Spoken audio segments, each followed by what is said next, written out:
전주시가 반딧불이 서식지인 삼천상류의 나무를 무더기로 베어내 환경단체가 반발하고 있습니다. 반딧불이 개체수가 급격히 줄어들 것으로 우려됩니다. 전라북도 출연기관의 각종 비리가 끊이질 않으면서 감사를 확대해야 한다는 목소리가 커지고 있습니다. 전북교육청이 국정교과서의 잘못된 내용을 비판하는 형식으로 역사 보조 교재를 만들 것으로 보입니다. 여러분 안녕하십니까? JTV 8시 뉴스입니다. 전주 삼천 상류는 도심에서 보기 드문 반딧불이 서식지로 주목받는 곳입니다.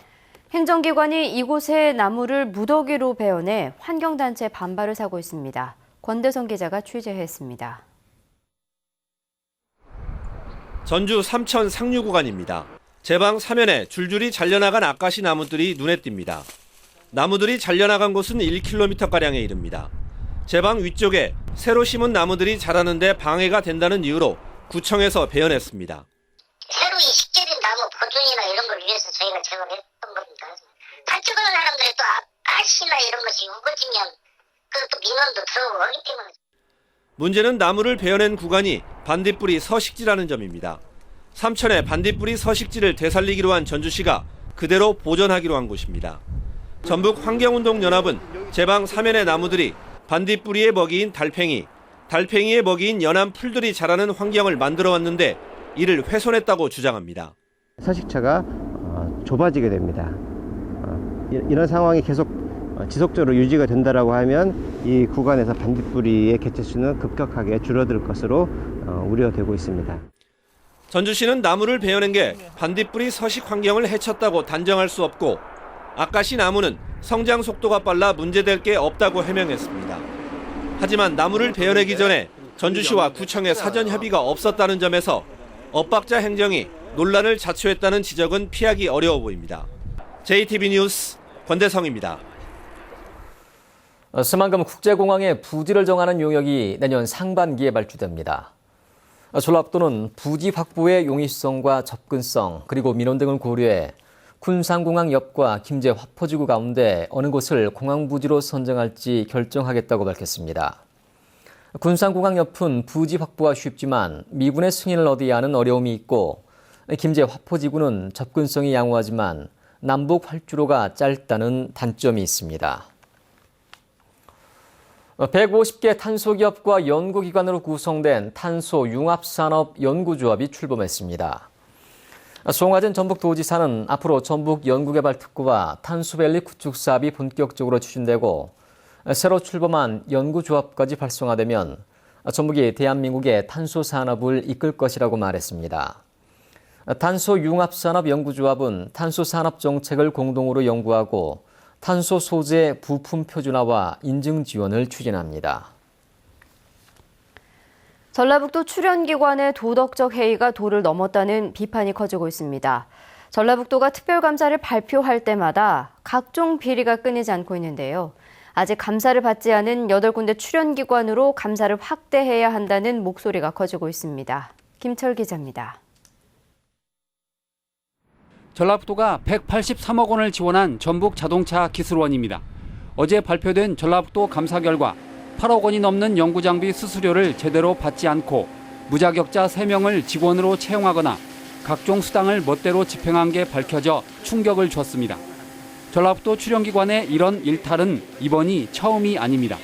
지난 2월 전북연구원 감사에서는 출근 여부를 확인하지 않은 채 3년 동안 10억 원의 인건비를 멋대로 주고 연구 수치를 조작한 사실이 드러났습니다.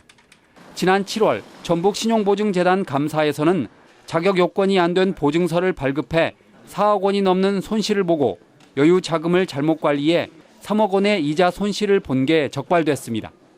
출연기관은 특별감사가 발표될 때마다 마치 비리 백화점을 연상케 합니다. 그러나 전라북도는 아직 감사를 받지 않은 나머지 8군데 출연기관으로 감사를 확대할 계획이 없다고 밝혔습니다. 전북도 산하 모든 출연기관이 과거의 잘못된 관행을 개선하는 등 자체 혁신을 추진하는 목적도 있습니다. 하지만 여론의 시선은 따갑습니다. 출연기관의 비리가 심각한 만큼 나머지 8군데 출연기관도 반드시 특별감사를 받아야 한다는 겁니다. 고구마 줄기처럼 나오고 있습니다. 그래서 이 기회에 전체 출연 기간으로 확대해서 공이 시스템을 바로잡고 도민들에게도 새로운 몸가짐을 보여주는 그런 자세가 저는 필요하다고 생각을 하고 있습니다. 전라북도가 올해 12개 출연기관에 지원한 예산은 400억 원이 넘습니다. 추가 감사를 확대하지 않으면 이 예산이 얼마나 낭비됐는지 알 방법이 없습니다. JTB 뉴스 김철우입니다. 전주시가 위탁한 청소년 수련시설 일부가 직원 채용 과정과 직원 수당 지급에서 부적절한 행위로 감사에서 지적을 받았습니다. 전주시는 자격이 없는 사람을 서류 전형에서 합격시키는 등 직원 채용 과정에 문제가 드러난 청소년 수련시설 2곳에 대해 주의 처분을 했습니다. 또 지급 대상이 아닌 직원에게 가족 수당을 준 2곳에 대해 회수를 요구했습니다. 전국 시군의 청렴도 평가에서 전주시는 4번째로 높았지만 익산시는 최하위를 기록했습니다. 국민권익위원회가 평가한 결과 전주시의 종합 청렴도 점수는 10점 만점에 8.17점으로 전국 75개 시 지역 가운데 속초와 안성, 구리시 등에 이어 4번째로 높았습니다. 반면 익산시는 6.85점을 받아 가장 낮은 75위의 불명예를 안았습니다. 전북교육청이 만드는 역사 보조 교재가 국정교과서의 잘못된 내용을 비판하는 형식으로 제작됩니다. 발행 시기를 당초 계획보다 한 학기 늦추고 각 지역의 역사를 담아내기로 했습니다. 조창현 기자가 보도합니다. 역사 보조교재 개발에 합의한 4개 교육청 실무자들이 한자리에 모였습니다. 교재 개발 TF팀이 협의한 집필 방향과 범위 등을 조율하고 구체화하기 위한 자리입니다. 국정교과서를 보완하는 그런 자료를 한다. 기본 방향이 그렇습니다. 그래서 우리 학생들이 역사에 관해서 제대로 좀 공부를 할 수 있도록 우리가 돕는다. 역사 보조교재는 국정교과서에 대응하는 교재로 제작될 가능성이 높습니다. 국정교과서 내용 가운데 문제가 될 만한 사항을 조목조목 비판하는 식입니다. 따라서 보조교재 발행 시기를 당초 계획보다 한 학기 늦추는 방안이 유력합니다. 교재 내용은 주제 중심의 통사 형식으로 만들고 지역별 특성을 담은 지역사 탐구 자료를 추가할 계획입니다. 저희가 개발하려고 하는 보조자료는 주제 중심의 재미있는 통사로 구성할 예정이고요. 그 내용에 지역의 특색이 담아있는 지역사를 좀 더 포괄적으로 넣자라는 의견이 있었습니다. 역사 보조교재 공동 제작에는 전북과 광주, 강원, 세종 등 4개 교육청이 참여해 TF팀 전체 회의와 교육청 실무진의 협의를 거쳐 내년 1월 말까지 집필진을 구성할 계획입니다. JTB 뉴스 조창현입니다. 새정치연합 유성엽 의원이 문재인 대표의 징계를 요구하는 청원서를 당 윤리심판원에 제출했습니다. 유성엽 전북도당 위원장과 황주용 전남도당 위원장은 문 대표가 선거 참패의 책임을 지지 않고 동료 의원들의 건전한 비판을 공천권 요구로 평가절하했다며 문 대표를 당 대표 지위에서 퇴진시키는 중징계를 내려달라고 요청했습니다. 이번 청원으로 위 의원과 황 의원이 당무감사를 거부했다는 이유로 윤리심판원 징계를 요구한 문재인 대표와의 갈등이 더욱 커질 것으로 보입니다. 국민모임과 노동정치연대 등이 연대한 정의당 전북도당이 출범했습니다. 정의당은 노동자와 사회적 약자들의 권익을 대변하고 진보 정치를 부활시켜 유권자들에게 새로운 정치 희망을 주겠다고 밝혔습니다. 정의당은 내년 4월 총선에서 전주와 군산을 비롯한 시 지역에서 후보를 내기로 했습니다. 전 전북도의회 의장단과 의원들이 새정치연합을 탈당하고 천정배 신당에 합류하기로 했습니다. 김용화 전 전북도의회 의장과 배승철 전 전북도의회 부의장 등 10여 명은 오늘 전북도의회에서 기자회견을 열고 내부 갈등으로 국민을 실망시킨 새정치연합을 탈당한 뒤 천정배 신당에 합류하겠다고 밝혔습니다. 전직 도의원인 이들은 내년 총선에서 신당 후보로 나설 것으로 보입니다.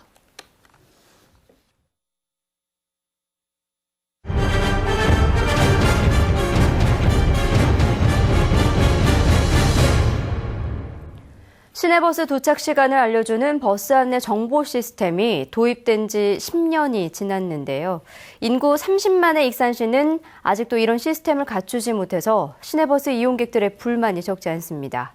민원 현장 하원호 기자입니다. 전주의 한 시내버스 정류장에 버스 안내 정보 시스템이 설치되어 있습니다. 승객들은 모니터나 스마트폰을 통해 자신이 타야 할 시내버스가 어디를 지나고 또 언제쯤 도착하는지 실시간으로 확인할 수 있습니다. 이게 있어서 제가 타야 될 버스가 언제 오는지랑 갔는지 안 갔는지 알 수 있어서 더 편한 것 같아요. 전주시는 지난 2005년부터 시내버스 정류장 331곳에, 군산시는 2007년부터 25곳에 버스 안내 정보 시스템을 설치했습니다. 하지만 전북 제2의 도시 익산에는 이런 시스템을 갖춘 정류장이 한 곳도 없습니다. 하염없이 시내버스를 기다려야 하는 익산 시민들의 불만이 적지 않습니다. 버스 안내해주는 게 없으니까 버스가 갔는지 안 갔는지도 알 수 없고 이 시간도 알 수 없으니까 그 텀이 너무 기다리기가 제일 어려운 점인 것 같아요. 일단 버스의 그 동선을 알 수 없는 것도 불편하고. 익산시도 사업을 안 한 건 아닙니다. 2007년부터 4년간 지능형 교통 시스템을 구축한다며 97억 원을 썼습니다. 하지만 예산이 없다며 정작 시민들에게 필요한 버스 안내 정보 시스템은 갖추지 못한 채 사업을 중단했습니다. 인력 들어가는 것이 아니라 시내권 비하시 같은 경우는 거의 못 들어가도 기본적으로 한 2-30억 이상 들어가는데, 네. 근데 그 2-30억 갖고 전 노선을 아마 커버하기는 힘들 거예요. 버스 안내 정보 시스템 구축 사업이 차일피일 미뤄지면서 대중교통을 이용하는 시민들만 불편을 겪고 있습니다. JTB 뉴스 하원호입니다. 전북 혁신도시로 이전한 국립한국농수산대학의 2016학년도 입시 경쟁률이 역대 최고를 기록했습니다. 농림부는 한국농수산대학의 내년도 신입생 모집에 2,032명이 지원해 5.2대 1의 경쟁률을 기록했다고 밝혔습니다. 합격자들의 출신지는 전북이 전체 23%인 91명으로 가장 많고 전남 69명, 경북 48명 순입니다. 전북 혁신도시로 이전한 한국전기안전공사와 한국국토정보공사가 어려운 이웃을 돕기 위한 김장 나눔 행사가 열렸습니다. 전기안전공사와 국토정보공사 직원들은 전북에서 구입한 배추 3톤으로 직접 김장을 담아 홀로 사는 노인과 장애인 등 300가구에 전달했습니다. 전북은행이 영세 소상공인과 중소기업 금융 지원에 대한 노력을 인정받아 대통령 표창을 받았습니다. 전북은행은 전북경제활성화펀드 12억 원 출자, 지역신용보증재단 5억 원 출연 등 중소기업 지원을 위한 각종 사업을 추진해서 제20회 중소기업 금융지원 시상식에서 대통령 표창을 받았다고 밝혔습니다. 일제강점기 항일 독립운동을 벌인 애국지사 안일 선생이 오늘 새벽 향년 91세로 별세했습니다. 진안에서 태어난 고 안일 선생은 1944년 비밀결사 독서회를 조직해 독립선언문과 태극기를 제작하다 일본 헌병에 적발돼 옥고를 치렀습니다. 고 안일 선생의 유해는 국립대전현충원에 안장될 예정입니다. 전라북도 선거관리위원회는 오늘 16일 남원 산림조합장 선거를 앞두고 조합원 6명에게 음식물을 제공한 혐의로 2명을 검찰에 고발했습니다. 이들 2명은 이달 초 남원의 한 식당에서 조합원 6명을 모아놓고 조합장 후보자를 소개시킨 뒤 11만 원어치의 음식물을 제공한 혐의를 받고 있습니다. 정읍경찰서는 상가를 돌며 상습적으로 금품을 훔친 혐의로 38살 노모 씨를 구속했습니다. 노 씨는 지난 2012년 8월부터 지난달까지 영업이 끝난 정읍 도심의 상가를 돌며 25차례에 걸쳐 모두 2천만 원어치의 금품을 훔친 혐의입니다. 다음은 이웃돕기 성금을 보내주신 분들입니다. 김제시 공덕면 생활개선 회원들이 30만 원, 익산시 함여읍 금강골프 동호 회원들이 30만 원, 군산시 서수면 상장곤 마을 주민들이 13만 원, 용회 마을 주민들이 10만 원, 장자마을 주민들이 10만 원, 아이마을 주민들이 8만 원, 하금마을 주민들이 5만 원을 보내주셨습니다. 성금을 보내주신 분들께 감사드립니다.